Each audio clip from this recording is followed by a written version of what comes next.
Sampurasun Baraya semua, perkenalkan saya Gina Mariana, mahasiswa program studi ilmu kesejahteraan sosial, Fakultas Ilmu Sosial dan Ilmu Politik, Universitas Pasundan, sekaligus sebagai visip ambasador Universitas Pasundan.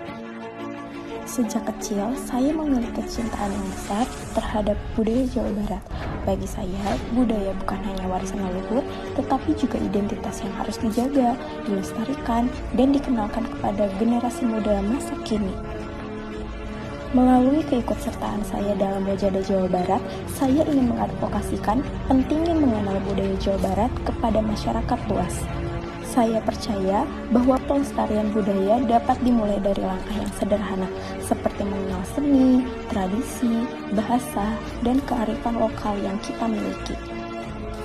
Saya berharap dapat menjadi bagian dari generasi muda yang tidak hanya bangga terhadap budaya daerahnya, tetapi juga mampu menginspirasi orang lain untuk ikut melestarikannya. Karena budaya yang terus dikenalkan adalah budaya yang akan terus hidup.